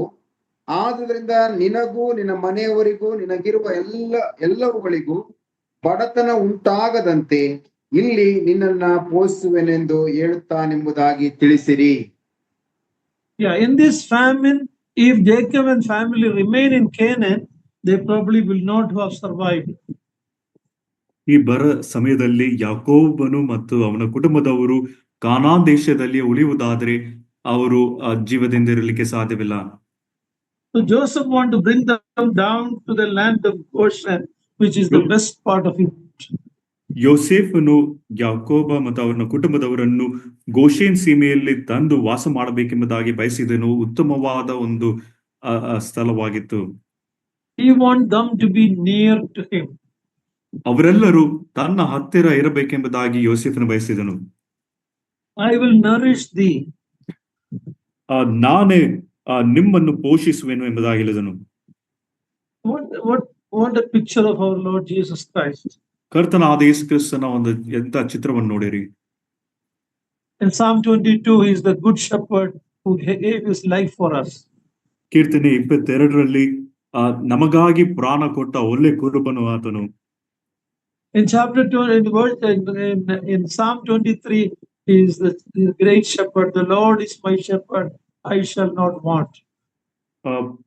ಕೀರ್ತನೆ 23, ಯೆಹೋವನು ನನ್ನ ಕುರುಬನು, ನಾನು ಕೊರತೆ ಪಡನು, ಆತನು ಒಬ್ಬ ಶ್ರೇಷ್ಠ ಕುರುಬನಾಗಿದ್ದಾನೆ. He is the one who nourishes. I will nourish you, Joseph is telling. That's what our Lord Jesus Christ is doing to us. ಯೋಸೇಫನು ಹೇಳುವ ಮಾತು, ನಾನು ಪೋಷಿಸುವೆನೆಂಬುದಾಗಿ ನಮ್ಮ ಕರ್ತನಾದ ಯೇಸು ಕ್ರಿಸ್ತನು ಸಹ ನಮ್ಮನ್ನು ಪೋಷಿಸುವವನಾಗಿದ್ದಾನೆ. In Psalm 24, he is the chief shepherd who is going to come back, which is revealed in 1 Peter chapter 5. 24ನೇ ಕೀರ್ತನೆಯಲ್ಲಿ ನಮ್ಮ ಕರ್ತನಾದ ಯೇಸು ಕ್ರಿಸ್ತನು ಹಿರಿ ಕುರುಬನಾಗಿದ್ದಾನೆ, ಆತನು ಪ್ರತ್ಯಕ್ಷನಾಗುವನೆಂಬುದಾಗಿ ಪೇತ್ರನ ಪತ್ರಿಕೆಯಲ್ಲಿ ನಾವು ನೋಡಬಹುದು. So in God's purpose to bring Jacob and his family to Egypt for main reason of multiplying them in Egypt. ದೇವರು ಯಾಕೋಬ ಮತ್ತು ಅವನ ಕುಟುಂಬದವರನ್ನು ಐಗುಪ್ತ ದೇಶಕ್ಕೆ ಕರೆತರುವುದರಲ್ಲಿ ಮುಖ್ಯವಾದ ಉದ್ದೇಶ ಅವರನ್ನು ಹೆಚ್ಚಿಸುವ ಒಂದು ಉದ್ದೇಶವಾಗಿತ್ತು. In Canaan they would have probably perished. ಕಾನಾನ್ ದೇಶದಲ್ಲಿ ಒಂದು ವೇಳೆ ಅವರೆಲ್ಲರೂ ಸತ್ತು ಹೋಗಿರಬಹುದು. But in Egypt they are going to be living separate from the Egyptians. ಐಗುಪ್ತ ದೇಶದಲ್ಲಿ ಅವರು ಐಗುಪ್ತರಿಂದ ಪ್ರತ್ಯೇಕವಾಗಿ ಜೀವಿಸುತ್ತಾರೆ. If they stayed back in Canaan, they would have probably mingled with the Canaanites like Judah did. We saw earlier in chapter 38 how he married a Canaanite woman and all the shameful things happened. That would have happened to this called out people if they remained in Canaan. ಆದಿಕಾಂಡ 38ನೇ ಅಧ್ಯಾಯದಲ್ಲಿ ಯೆಹೂದನು ಕಾನಾನ್ ಸ್ತ್ರೀಯನ್ನು ಮದುವೆ ಮಾಡಿಕೊಂಡು ನಂತರ ಆತನು ಮಾಡಿದ ನಾಚಿಕೆ ಕೆಟ್ಟ ಕೆಲಸದಲ್ಲಿ ತೊಡಗಿಸಿಕೊಂಡು ಯಾಕೋಬರು ಒಂದು ವೇಳೆ ಯಾಕೋಬನ ಕುಟುಂಬದವರು ಕಾನಾನ್ ದೇಶದಲ್ಲಿ ಇದ್ದಿದ್ದರೆ ಈ ರೀತಿಯಾಗಿ ಮಿಶ್ರಣವಾಗಿ ಅವರು ನಾಶವಾಗಿರಬಹುದು. But when they come to Egypt also, God don't want them to mingle with the Egyptians. So he gave them a place in Goshen, as we will see in the next chapter. And God brought them to make them a nation. They went, in 70 people they went. But when they were coming out, there were millions of people. ದೇವರು ಯಾಕೋಬ ಮತ್ತು ಅವನ ಕುಟುಂಬದವರನ್ನು ಐಗುಪ್ತ ದೇಶಕ್ಕೆ ಕರೆತಂದು ಅವರಿಂದ ಐಗುಪ್ತರಿಂದ ಪ್ರತ್ಯೇಕವಾಗಿ ಘೋಷಣೆ ಸೀಮೆಯಲ್ಲಿ ವಾಸ ಮಾಡಬೇಕೆಂಬುದಾಗಿ ಆತನು ಉದ್ದೇಶಿಸಿದನು. ಮತ್ತು ಅವರು ಐಗುಪ್ತ ದೇಶಕ್ಕೆ ಹೊರಟಾಗ ಅವರು 70 ಮಂದಿ ಆಗಿದ್ದರು. ಆದರೆ ಐಗುಪ್ತ ದೇಶವನ್ನು ಬಿಟ್ಟು ಹೊರಗೆ ಬರುವಾಗ ಅವರು ಲಕ್ಷಾಂತರ ಜನರು ಅವರಾಗಿದ್ದರು. God was sheltering them as a separate called out people. ಪ್ರತ್ಯೇಕವಾಗಿ ಕರೆಯಲ್ಪಟ್ಟ ಜನಾಂಗವಾಗಿ ದೇವರು ಅವರನ್ನು ಆಶ್ರಯಿಸುತ್ತಿದ್ದನು. This is what you and I need to understand. God's calling in our life to be a separated people, not to be mingled with the people of the world. ನಾವು ಈ ಕರುವಿಕೆಯನ್ನು ನಮ್ಮ ಜೀವಿತದಲ್ಲಿ ಅರ್ಥ ಮಾಡಿಕೊಳ್ಳಬೇಕು. ಲೋಕದಿಂದ ದೇವರು ನಮ್ಮನ್ನು ಪ್ರತ್ಯೇಕವಾಗಿರಬೇಕೆಂಬುದಾಗಿ ಕರೆದಿದ್ದಾನೆ. ಲೋಕದೊಂದಿಗೆ ನಾವು ಮಿಶ್ರಣವಾಗಬಾರದು. So chapter 45 verse 12. ಆದಿಕಾಂಡ 45ನೇ ಅಧ್ಯಾಯ 12ನೇ ವಚನ. ನಾನು ಸ್ವತಃ ನಿಮ್ಮ ಸಂಗಡ ಮಾತಾಡಿದ್ದನ್ನೆಲ್ಲ ಅದಕ್ಕೆ ನೀವೇ ಸಾಕ್ಷಿ. ನಾನು ನನ್ನ ಒಡ ಹುಟ್ಟಿದವನಾದ ಬೆನ್ಯಾಮೀನನು ಸಾಕ್ಷಿ. Here the brothers stood there, speech spellbound. They couldn't say anything. ಸಹೋದರರೆಲ್ಲರೂ ಯೋಸೇಫನ ಮುಂದೆ ಯಾವ ಮಾತನ್ನು ಆಡದೆ ಅವರು ನಿಂತಿದ್ದರು. They might have fell down before him. ಒಂದು ವೇಳೆ ಯೋಸೇಫನ ಮುಂದೆ ಅಡ್ಡ ಬಿದ್ದಿರಬಹುದು. Joseph's words were unbelievable to them. ಯೋಸೇಫನ ಮಾತುಗಳೆಲ್ಲ ಅಣ್ಣಂದಿರು ನಂಬಲಿಕ್ಕೆ ಸಾಧ್ಯವಾಗಲಿಲ್ಲ. Joseph is again telling you, look, it's me. I am the one who are talking to you. ಯೋಸೇಫನು ಮತ್ತೆ ಅವರಿಗೆ ಹೇಳಿದ್ದೇನೆಂದ್ರೆ, ನಾನು ಸ್ವತಃ ನಿಮ್ಮ ಸಂಗಡ ಮಾತಾಡಿದ್ದೇನಲ್ಲ. And he saw his brother Benjamin. ಮತ್ತು ತನ್ನ ತಮ್ಮನಾದ ಬೆನ್ಯಾಮಿನನ್ನು ಸಹ ನೋಡಿದನು. Verse 13 to 15. 13ನೇ ವಚನದಿಂದ 15ನೇ ವಚನ ತನಕ. ಐಗುಪ್ತ ದೇಶದಲ್ಲಿ ನನಗಿರುವ ಎಲ್ಲಾ ವೈಭವವನ್ನ ನೀವು ಕಂಡದ್ದೆಲ್ಲವನ್ನ ತಂದೆಗೆ ತಿಳಿಸಿ ಬೇಗನೆ ಅವರನ್ನ ಇಲ್ಲಿಗೆ ಕರಕೊಂಡು ಬರಬೇಕೆಂದು ಹೇಳಿ ತನ್ನ ತಮ್ಮನಾದ ಬೆನ್ಯಾಮೀನನ ಕೊರಳನ್ನ ಅಪ್ಪಿಕೊಂಡು ಅತ್ತನು. ಬೆನ್ಯಾಮೀನನು ಅವನ ಕೊರಳನ್ನ ಅಪ್ಪಿಕೊಂಡು ಅತ್ತನು. ಇದಲ್ಲದೆ ಅವನು ತನ್ನ ಅಣ್ಣಂದಿರಲ್ಲಿ ಪ್ರತಿಯೊಬ್ಬನಿಗೂ ಮುದ್ದಿಟ್ಟು ಅವರನ್ನು ಅಪ್ಪಿಕೊಂಡು ಅತ್ತನು. ತರುವಾಯ ಅವರು ಅವನ ಸಂಗಡ ಮಾತಾಡಿದರು. A very tender scene between Joseph and Benjamin. ಯೋಸೇಫನು ಮತ್ತು ಬೆನ್ಯಾಮಿನ ಮಧ್ಯದಲ್ಲಿ ಮೃದುವಾದ ಒಂದು ಚಿತ್ರವನ್ನು ನೋಡುತ್ತೇವೆ. The other brothers were stunned, hard for them to believe. ಉಳಿದ ಎಲ್ಲ ಸಹೋದರರು ಅವರು ಒಂದು ಆಶ್ಚರ್ಯಚಕಿತರಾಗಿ ನಂಬಲಿಕ್ಕೆ ಸಾಧ್ಯವಾಗದೆ ಅವರು ನಿಂತಿದ್ದರು. Even though he had a special love for Benjamin, but he kissed all the brothers. He did not have that partiality. ಯೋಸೇಫನು ಬೆನ್ಯಾಮಿನನಿಗೂ ಆತನು ಮುದ್ದಿಟ್ಟನು, ಬೇರೆ ಎಲ್ಲರಿಗೂ ಆತನು ಮುದ್ದಿಟ್ಟನು ಎಂಬುದಾಗಿ ನೋಡುತ್ತೇವೆ. ಆತನಲ್ಲಿ ಬೆನ್ಯಾಮಿನನಿಗೆ ವಿಶೇಷವಾದ ಪ್ರೀತಿ ಇದ್ರೂ ಸಹ ಎಲ್ಲರಿಗೂ ಆತನು ಮುದ್ದಿಟ್ಟನು, ಆ ತಾರತಮ್ಯ ನೋಡಲಿಲ್ಲ. Then only his brothers began to talk to him in verse 15. 15ನೇ ವಚನದಲ್ಲಿ ನೋಡುತ್ತೇವೆ, ತರುವಾಯ ಅವರು ಅವನ ಸಂಗಡ ಮಾತಾಡಿದರು. They began to recover their senses. They thought it was all unbelievable, but now they realized that this is true. ನಂಬಲಿಕ್ಕೆ ಸಾಧ್ಯವಾಗದೆ ಅವರು ನಿಂತಿದ್ದರು. ಈಗ ಎಲ್ಲವೂ ಸತ್ಯವು ಎಂಬುದಾಗಿ ಅವರು ತಮ್ಮ ಒಂದು ಜ್ಞಾನಕ್ಕೆ ಬಂದರು. Let's read verse 16 to verse 18. 16ನೇ ವಚನದಿಂದ 18ನೇ ವಚನ ತನಕ. ಯೋಸೇಫನು ಅಣ್ಣ ತಮ್ಮಂದಿರು ಬಂದ ಸಮಾಚಾರವು ಫರೋಹನ ಮನೆಯವರಿಗೆ ತಿಳಿದಾಗ ಫರೋಹನಿಗೂ ಅವನ ಪರಿವಾರದವರಿಗೂ ಸಂತೋಷವಾಯಿತು. ಫರೋಹನು ಯೋಸೇಫನನ್ನ ಕರೆಸಿ, ನೀನು ನಿನ್ನ ಅಣ್ಣ ತಮ್ಮಂದಿರಿಗೆ ತಿಳಿಸಬೇಕಾದ ನನ್ನ ಆಜ್ಞೆ ಏನೆಂದರೆ, ನೀವು ನಿಮ್ಮ ಪಶುಗಳ ಮೇಲೆ ಸಾಮಾನುಗಳನ್ನ ಏರಿ ಕಾನಾನ್ ದೇಶಕ್ಕೆ ಹೋಗಿ ನಿಮ್ಮ ತಂದೆಯನ್ನ ಮನೆಯವರನ್ನ ನನ್ನ ಬಳಿಗೆ ಕರಕೊಂಡು ಬನ್ನಿರಿ. ಐಗುಪ್ತ ದೇಶದಲ್ಲಿ ದೊರಕುವ ಉತ್ತಮ ವಸ್ತುಗಳನ್ನು ನಿಮಗೆ ಕೊಡುವೆನು ಮತ್ತು ನೀವು ಈ ದೇಶದ ಸುಖವನ್ನ ಅನುಭವಿಸಬಹುದು.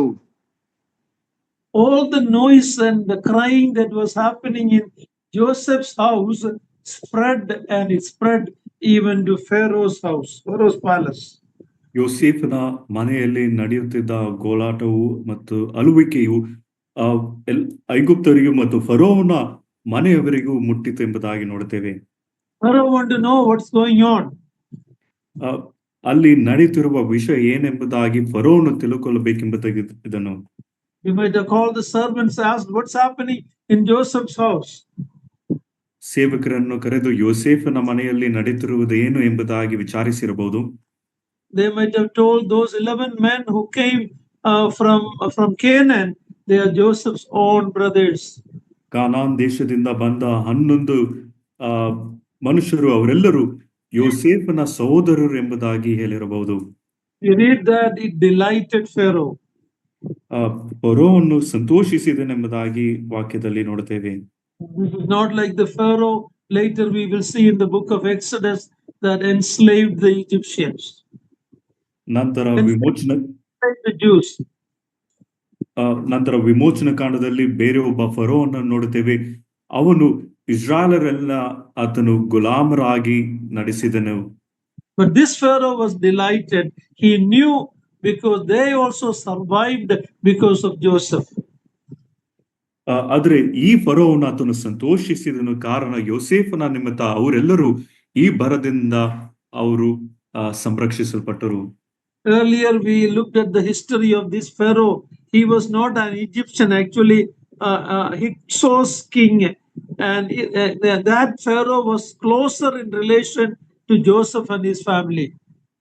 ನಂತರ ನಾವು ಚರಿತ್ರೆಯಲ್ಲಿ ನೋಡುವಾಗ ಈ ಫರೋನು ಐಗುಪ್ತ ದೇಶಕ್ಕೆ ಸೇರಿದವನಾಗಿರಲಿಲ್ಲ, ಅದರ ಬೇರೆ ದೇಶಕ್ಕೆ, ಮತ್ತು ಯೋಸೇಫನು ಮತ್ತು ಅವನ ಕುಟುಂಬದವರೊಂದಿಗೆ ಹತ್ತಿರ ಸಂಬಂಧದಲ್ಲಿ ಇದ್ದ ಒಬ್ಬ ಫರೋನು ಇವನಾಗಿದ್ದನು. Now to hear that there are 11 more people like Joseph, that's at least what Pharaoh might have thought, that he wanted them to come and live in the best place of Egypt. ಫರೋನ್ ಈ ರೀತಿಯಾಗಿ ನೆನೆಸಿರ್ಬೋದು, ಯೋಸೇಫನ ಹಾಗೆ ಇನ್ನೂ 11 ಮಂದಿ ಜನರು ಇದ್ದಾರೆ ಮತ್ತು ಐಗುಪ್ತ ದೇಶಕ್ಕೆ ಬಂದು ಇವರು ಅತ್ಯುತ್ತಮವಾದ ಸ್ಥಳದಲ್ಲಿ ವಾಸ ಮಾಡಬೇಕೆಂಬುದಾಗಿ ಫರೋನು ಸಹ ಆಶಿಸಿದನು. Verse 17 to 20. 17ನೇ ವಚನದಿಂದ 20ನೇ ವಚನ ತನಕ. ಆ ಫರೋಹನು ಯೋಸೇಫನನ್ನ ಕರೆಸಿ, ನೀನು ನಿನ್ನ ಅಣ್ಣ ತಮ್ಮಂದಿರಿಗೆ ತಿಳಿಸಬೇಕಾದ ನನ್ನ ಆಜ್ಞೆ ಏನೆಂದರೆ, ನೀವು ನಿಮ್ಮ ಪಶುಗಳ ಮೇಲೆ ಸಾಮಾನುಗಳನ್ನು ಏರಿ ಕಾನಾನ್ ದೇಶಕ್ಕೆ ಹೋಗಿ ನಿಮ್ಮ ತಂದೆಯನ್ನ ಮನೆಯವರನ್ನ ನನ್ನ ಬಳಿಗೆ ಕರಕೊಂಡು ಬನ್ನಿರಿ. ಐಗುಪ್ತ ದೇಶದಲ್ಲಿ ದೊರಕುವ ಉತ್ತಮ ವಸ್ತುಗಳನ್ನ ನಿಮಗೆ ಕೊಡುವೆನು ಮತ್ತು ನೀವು ಈ ದೇಶದ ಸುಖವನ್ನ ಅನುಭವಿಸಬಹುದು. ಮತ್ತು ನಿಮ್ಮ ಹೆಂಡತಿ ಮಕ್ಕಳಿಗೋಸ್ಕರ ಐಗುಪ್ತ ದೇಶದಿಂದ ರಥಗಳನ್ನ ತೆಗೆದುಕೊಂಡು ಹೋಗಿ ನಿಮ್ಮ ತಂದೆಯನ್ನ ಕರಕೊಂಡು ಬನ್ನಿರಿ. ಐಗುಪ್ತ ದೇಶದಲ್ಲೆಲ್ಲ ಇರುವ ಉತ್ತಮ ವಸ್ತುಗಳು ನಿಮ್ಮ ಪಾಲಿಗೆ ಬಂದದ್ದರಿಂದ ನಿಮಗಿರುವ ಸೊತ್ತಿನ ವಿಷಯ ಚಿಂತೆ ಪಡಬೇಕಾದ ಅವಶ್ಯವಿಲ್ಲ ಎಂಬುದೇ ಅಂದನು. Notice Pharaoh's words. He orders the wagons to be sent to bring Jacob and his family. ಫರೋನ ಮಾತುಗಳನ್ನು ಗಮನಿಸಿರಿ. ಕಾನಾನ್ ದೇಶದಲ್ಲಿ ಯಾಕೋಬ ಮತ್ತು ಅವನ ಕುಟುಂಬದವರನ್ನು ಕರೆತರುವುದಕ್ಕಾಗಿ ಆತನು ಅಲ್ಲಿ ವಾಹನಗಳನ್ನು ಆತನು ಕಳಿಸಿದನು. Wagons or ರಥಗಳು, whatever ರಥಗಳನ್ನು ಆತನು ಕಳಿಸಿದನು. See, the invention of wheel was a great invention in those days. ಆ ಒಂದು ದಿನಗಳಲ್ಲಿ ಚಕ್ರದ ಒಂದು ಸಂಗತಿ ದೊಡ್ಡದಾಗಿತ್ತು.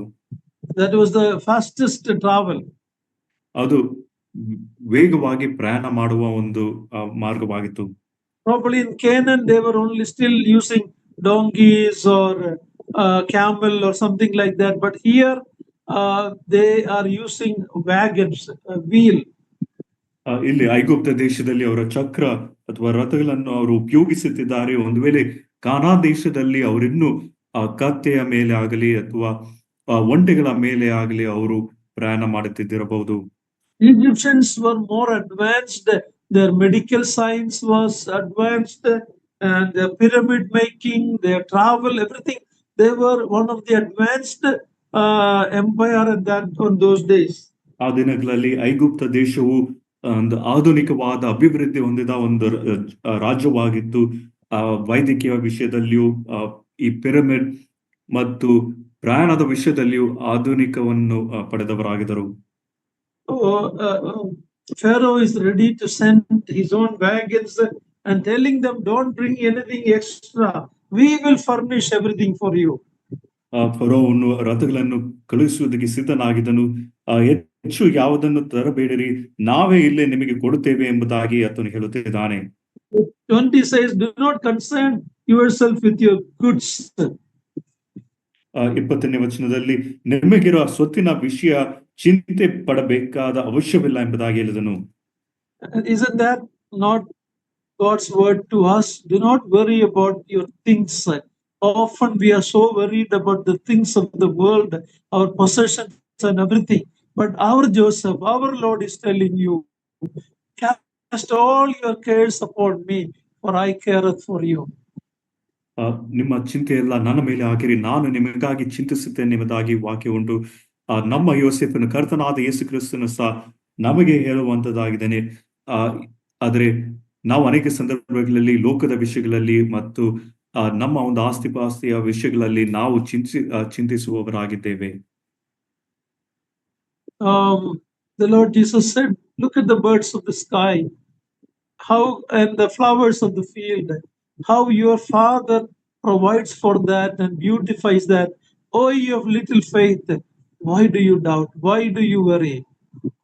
ನಮ್ಮ ಕರ್ತನಾದ ಯೇಸು ಕ್ರಿಸ್ತನು ಹೇಳಿದ ಮಾತು, ಆಕಾಶದಲ್ಲಿ ಹರಡುವ ಪಕ್ಷಿಗಳನ್ನು ನೋಡಿರಿ, ಅಡವಿಯ ಹೂವುಗಳನ್ನು ನೋಡಿರಿ, ನಿಮ್ಮ ತಂದೆಯು ಅವುಗಳಿಗಾಗಿ ಚಿಂತಿಸಿ ಪೋಷಿಸುವವನಾಗಿದ್ದಾನೆ. ನೀವು ಅಲ್ಪ ವಿಶ್ವಾಸಿಗಳೇ, ಯಾಕೆ ಸಂಶಯ ಅಥವಾ ಚಿಂತೆಯಿಂದ ಇದ್ದೀರಿ? If only I can take, you can take the Lord's words literally, then we will not be so worried in this life. ಕರ್ತನಾದ ಯೇಸು ಕ್ರಿಸ್ತನ ಮಾತುಗಳನ್ನು ಅಕ್ಷರಿಕವಾಗಿ ನಾವು ತೆಗೆದುಕೊಳ್ಳುವಾಗ, ಈ ಲೋಕದಲ್ಲಿ ನಾವು ಜೀವಿಸುವಾಗ ನಾವು ಚಿಂತೆ ಮಾಡದವರಾಗಿ ಜೀವಿಸುತ್ತೇವೆ. But oftentimes we are like Joseph's brothers. ಅನೇಕ ಸಂದರ್ಭಗಳಲ್ಲಿ ನಾವು ಯೋಸೇಫನ ಅಣ್ಣಂದಿರ ಹಾಗೆ ನಾವಿದ್ದೇವೆ. Okay, now let's see what happened when these brothers did what Pharaoh told and went back to Canaan. Let's read 21 to the end. 21ನೇ ವಚನದಿಂದ ಅಂತ್ಯದವರೆಗೂ ನಾವು ಓದಿಕೊಳ್ಳೋಣ. ಫರೋಹನು ಹೇಳಿದ ನಂತರ ಈ ಸಹೋದರರು ಏನು ಮಾಡಿದರು ಎಂಬುದಾಗಿ ನೋಡೋಣ. ಇಸ್ರಾಯೇಲನ ಮಕ್ಕಳು ಅದೇ ಮೇರೆಗೆ ಮಾಡಿದರು. ಫರೋಹನ ಅಪ್ಪಣೆಯ ಪ್ರಕಾರ ಯೋಸೇಫನು ಅವರಿಗೆ ರಥಗಳನ್ನ, ಮಾರ್ಗಕ್ಕೆ ಬೇಕಾದ ಆಹಾರವನ್ನ ಕೊಡಿಸಿದನು. ಇದಲ್ಲದೆ ಪ್ರತಿಯೊಬ್ಬನಿಗೂ ಶ್ರೇಷ್ಠ ವಸ್ತ್ರಗಳನ್ನ ಕೊಟ್ಟನು. ಬೆನ್ಯಾಮೀನನಿಗೂ 300 ರೂಪಾಯಿಗಳನ್ನ 5 ಶ್ರೇಷ್ಠ ವಸ್ತ್ರಗಳನ್ನ ಕೊಟ್ಟನು. ತನ್ನ ತಂದೆಗೋಸ್ಕರ ಐಗುಪ್ತ ದೇಶದ ಒಳ್ಳೆ ವಸ್ತುಗಳನ್ನ 10 ಕತ್ತೆಗಳ ಮೇಲೆ ಏರಿಸಿ 10 ಹೆಣ್ಣು ಕತ್ತೆಗಳ ಮೇಲೆ ತನ್ನ ತಂದೆಯ ಪ್ರಯಾಣಕ್ಕೆ ಬೇಕಾದ ದವಸ ಧಾನ್ಯಗಳನ್ನ, ಬೇರೆ ತಿನ್ನುವ ಪದಾರ್ಥಗಳನ್ನ ಕಟ್ಟಿಸಿ ಕೊಟ್ಟನು. ಆಗ ತನ್ನ ಅಣ್ಣ ತಮ್ಮಂದಿರಿಗೆ, ನೀವು ದಾರಿಯಲ್ಲಿ ಜಗಳ ಮಾಡಬೇಡಿರಿ ಎಂದು ಬುದ್ಧಿ ಹೇಳಿ ಅವರಿಗೆ ಹೋಗುವುದಕ್ಕೆ ಅಪ್ಪಣೆ ಕೊಟ್ಟನು. ಅವರು ಹೊರಟು ಹೋದರು. ಅವರು ಐಗುಪ್ತ ದೇಶವನ್ನ ಬಿಟ್ಟು ಕಾನಾನ್ ದೇಶಕ್ಕೆ ಸೇರಿ ತಂದೆಯಾದ ಯಾಕೋಬನ ಬಳಿಗೆ ಬಂದು ಅವನಿಗೆ, ಯೋಸೇಫನು ಇನ್ನೂ ಜೀವದಿಂದಿದ್ದಾನೆ, ಅವನು ಐಗುಪ್ತ ದೇಶದ ಸರ್ವಾಧಿಕಾರಿಯಾಗಿದ್ದಾನೆ ಎಂದು ತಿಳಿಸಲು ಅವನು ಶಬ್ದನಾಗಿ ನಂಬಲಿಲ್ಲ. ತರುವಾಯ ಯೋಸೇಫನು ಹೇಳಿ ಕಳಿಸಿದ ಎಲ್ಲಾ ಮಾತುಗಳನ್ನ ಕೇಳಿ ತನ್ನ ಪ್ರಯಾಣಕ್ಕೋಸ್ಕರ ಯೋಸೇಫನ ಕಡೆಯಿಂದ ಬಂದ ರಥಗಳನ್ನ ನೋಡಿ ಇಸ್ರಾಯೇಲ್ ನೆನೆಸಿಕೊಳ್ಳುವ ಅವರ ತಂದೆ ಯಾಕೋಬನು ಚೇತರಿಸಿಕೊಂಡು, ಸಾಕು, ನನ್ನ ಮಗನಾದ ಯೋಸೇಫನು ಸಜೀವನಾಗಿದ್ದಾನೆ, ನಾನು ಸಾಯುವುದಕ್ಕಿಂತ ಮುಂಚೆ ಹೋಗಿ ಅವನನ್ನು ನೋಡುವೆನು ಅಂದನು.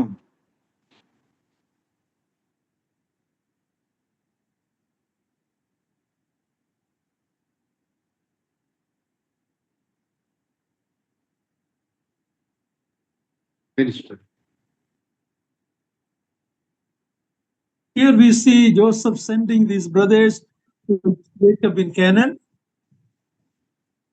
ಯೋಸೇಫನು ತನ್ನ ಅಣ್ಣಂದಿರನ್ನು, here we see Joseph sending them to their father. ಯೋಸೇಫನು ಸಹೋದರರನ್ನ ತನ್ನ ತಂದೆಯಾದ ಯಾಕೋಬನ ಬಳಿಗೆ, ಕಾನಾನ್ ದೇಶದಲ್ಲಿರುವ ಯಾಕೋಬನ ಬಳಿಗೆ ಕಳುಹಿಸುತ್ತಿದ್ದಾನೆ. And we see that Benjamin was given 300 pieces of silver, 5 changes of garments, more than all the other brothers. ಬೆನ್ಯಾಮಿನನಿಗೂ 300 ರೂಪಾಯಿಗಳನ್ನು, 5 ಶ್ರೇಷ್ಠ ವಸ್ತ್ರಗಳನ್ನು ಉಳಿದ ಸಹೋದರ ಎಲ್ಲರಿಗಿಂತ ಹೆಚ್ಚಾಗಿ ಆತನು ಕೊಟ್ಟನು. That if they were the previous men, they would have quarreled for that. ಒಂದು ವೇಳೆ ಹಿಂದೆ ಇದ್ದ ಆ ಒಂದು ಸಹೋದರರು ಅವರಾಗಿದ್ದಾರೆ, ಒಂದು ವೇಳೆ ಅವರು ಜಗಳವಾಡುತ್ತಿರಬಹುದು. Still we have that old nature in us. ನಮ್ಮಲ್ಲಿ ಇನ್ನೂ ಆ ಹಳೆ ಸ್ವಭಾವ ಉಂಟು. That is why in 24 he is reminding them, he told them, do not quarrel on the journey. ಈ ಕಾರಣಕ್ಕಾಗಿ 24ನೇ ವಚನದಲ್ಲಿ ಆತನು ಹೇಳಿದ್ದೇನೆಂದ್ರೆ, ನೀವು ದಾರಿಯಲ್ಲಿ ಜಗಳ ಮಾಡಬೇಡಿರಿ.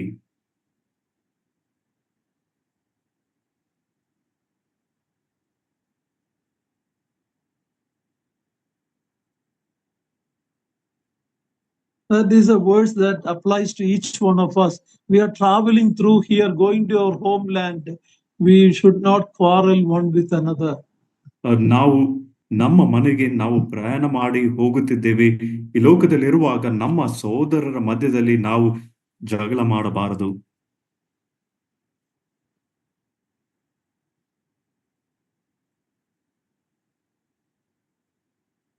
Now when they came to Canaan, and when Jacob was told this, he could not even believe this.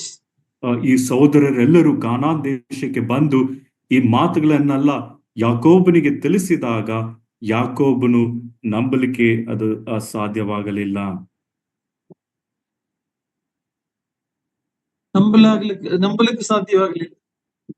ನಂಬಲಿಕ್ಕೆ ಸಾಧ್ಯವಾಗಲಿಲ್ಲ. Finally, when he saw the wagons that Pharaoh have sent, when he saw the wagons that were sent by Pharaoh, I think he believed and he had shown some enthusiasm. ಆದರೆ ಫರೋಹನು ಕಲಿಸಿದ ಆ ರಥಗಳನ್ನು ಯಾಕೋಬನು ನೋಡಿದಾಗ ಅಂತಿಮವಾಗಿ ಆತನು ನಂಬಿ ಆತನು ತುಂಬಾ ಒಂದು ಆಶ್ಚರ್ಯಗೊಂಡನು ಎಂಬುದಾಗಿ ನೋಡಬಹುದು. In verse 26, we read them telling Joseph is still alive. In verse 26, he says Joseph is still alive and he is the ruler of all the land of Egypt. 26ನೇ ವಚನದಲ್ಲಿ ಯೋಸೇಫನು ಇನ್ನೂ ಜೀವದಿಂದಿದ್ದಾನೆ, ಅವನು ಐಗುಪ್ತ ದೇಶದ ಸರ್ವಾಧಿಕಾರಿ ಆಗಿದ್ದಾನೆ ಎಂದು ತಿಳಿಸಿದರು. Net problem is there.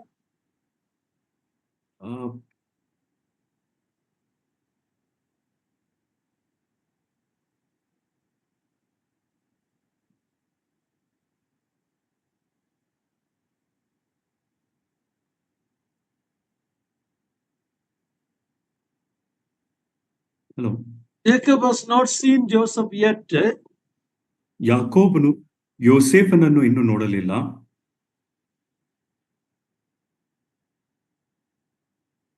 But he heard about him. ಆದರೆ ಯಾಕೋಬನು ಯೋಸೇಫನ ಕುರಿತಾಗಿ ಕೇಳಿದನು.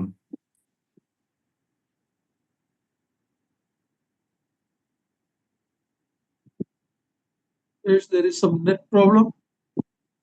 Shall I leave and join back?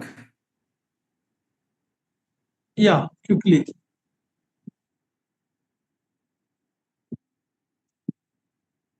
Just 1 minute.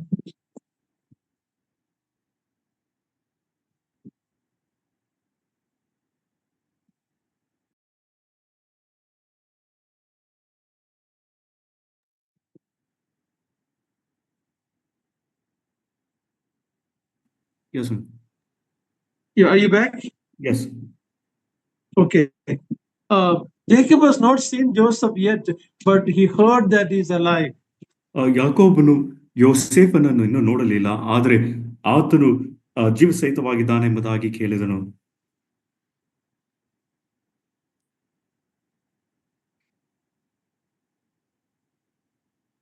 Faith comes by hearing. ಕೇಳುವುದರ ಮೂಲಕ ನಂಬಿಕೆ ಬರುತ್ತದೆ. In 1 John we read that Peter writing in 1 Peter that though we have not seen our Lord, we love him. ಪೇತ್ರನ ಮೊದಲನೇ ಪೇತ್ರದಲ್ಲಿ ನಾವು ಕರ್ತನನ್ನು ಕಣ್ಣಾರೆ ನೋಡದೇ ಇದ್ರೂ ಸಹ ನಾವು ಪ್ರೀತಿಸುತ್ತೇವೆ ಎಂಬುದಾಗಿ ಹೇಳಿದನು. what will be when we see him face to face? ನಾವು ಕರ್ತನನ್ನು ಮುಖಾಮುಖಿಯಾಗಿ ನಾವು ನೋಡುವಾಗ ಅದು ಎಂತ ಒಂದು ಸಂದರ್ಭವಾಗಿರುತ್ತದೆ.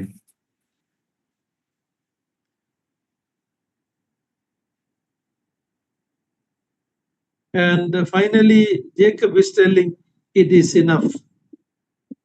ಅಂತಿಮವಾಗಿ ಯಾಕೋಬನು ಹೇಳಿದ ಮಾತು ಸಾಕು. It is enough, my son Joseph is still alive. I will go and see him before I die. ಸಾಕು, ನನ್ನ ಮಗನಾದ ಯೋಸೇಫನು ಸಜೀವನಾಗಿದ್ದಾನೆ, ನಾನು ಸಾಯುವುದಕ್ಕಿಂತ ಮುಂಚೆ ಹೋಗಿ ಅವನನ್ನು ನೋಡುವೆನು ಅಂದನು. But with our Lord Jesus, it is the other way. He will come and take us to his place. ನಮ್ಮ ಕರ್ತನಾದ ಯೇಸು ಕ್ರಿಸ್ತನ ಕುರಿತಾಗಿ ಆತನು ಬಂದು ನಮ್ಮನ್ನು ಕರೆದುಕೊಂಡು ಹೋಗುವನು. Satan thought that the story of Jesus is over when he was crucified. Sorry, can you repeat? Satan thought that Jesus' story is over when he was crucified. ಕರ್ತನಾದ ಯೇಸು ಕ್ರಿಸ್ತನ ಶಿಲುಬೆಗೆ ಹಾಕಲ್ಪಟ್ಟಾಗ ಆ ಸೈತಾನನು ನೆನೆಸಿದು ಈತನ ಕತೆ ಮುಗಿತು ಎಂಬುದಾಗಿ. But he arose again and is living. ಆದರೆ ಕರ್ತನಾದ ಯೇಸು ಕ್ರಿಸ್ತನು ಆತನು ಎದ್ದು ಬಂದು ಈಗಲೂ ಜೀವಿಸುತ್ತಿದ್ದಾನೆ. Very soon he is going to come and take us to our home, and we are going to meet him. We will see him as he is, and we will be like him. Can you imagine that? ಬೇಗನೆ ಆತನು ಬಂದು ನಮ್ಮನ್ನು ಕರೆದೊಯ್ಯುವನು. ಆತನನ್ನು ಮುಖಾಮುಖಿಯಾಗಿ ನಾವು ಆತನು ಇರುವ ಹಾಗೆ ನಾವು ನೋಡುತ್ತೇವೆ ಮತ್ತು ಆತನ ಹಾಗೆ ನಾವು ಆಗುವೆವು. ಇದರ ಕುರಿತಾಗಿ ಆಲೋಚನೆ ಮಾಡಿ ನೋಡಿರಿ. What an amazing story incident was this. Joseph reconciling with his brothers, or his brothers reconciling with him. ಯೋಸೇಫನು ಅಥವಾ ತನ್ನ ಅಣ್ಣಂದಿರು ಯೋಸೇಫನೊಂದಿಗೆ ಸಂಧಾನ ಮಾಡಿಕೊಳ್ಳುವ ಒಂದು ಚಿತ್ರ ಎಷ್ಟು ಒಂದು ಅದ್ಭುತವಾದ ಒಂದು ಘಟನೆಯಾಗಿತ್ತು. And we will close it here now. What an amazing chapter, and a future day is coming when the Lord Jesus will literally fulfill the same thing with his own brothers, the least of his brethren, the Jewish people. ಅಂತ ಇಲ್ಲಿಗೆ ನಾವು ಮುಗಿಸುತ್ತೇವೆ. ಕರ್ತನಾದ ಯೇಸು ಕ್ರಿಸ್ತನು ಹಿಂತಿರುಗಿ ಬರುತ್ತಾನೆ ತನ್ನ ಸಹೋದರರೊಂದಿಗೆ ಅಥವಾ ಯಹೂದ್ಯರ ಒಂದು ಜನಶೇಷದೊಂದಿಗೂ ಸಹ ಇದೇ ರೀತಿಯಾಗಿ ಆತನು ತನ್ನನ್ನು ಪ್ರತ್ಯಕ್ಷ ಮಾಡಿಕೊಳ್ಳುವನು. He will come and take us, or if we go before that, we will meet him. ಆತನು ಬಂದು ನಮ್ಮನ್ನು ಕರೆದುಕೊಂಡು ಹೋಗುವನು. ಇಲ್ಲದಿದ್ರೆ ನಾವು ಹೋಗುವುದಾದ್ರೆ ಆತನನ್ನು ನಾವು ಭೇಟಿ ಮಾಡುತ್ತೇವೆ. May God's name be glorified. Thank you for listening patiently. ದೇವರ ನಾಮಕ್ಕೆ ಮಹಿಮೆ ಉಂಟಾಗಲಿ. ತಾಳ್ಮೆಯಿಂದ ಕೇಳಿಸಿಕೊಂಡದಕ್ಕಾಗಿ ಧನ್ಯವಾದಗಳು.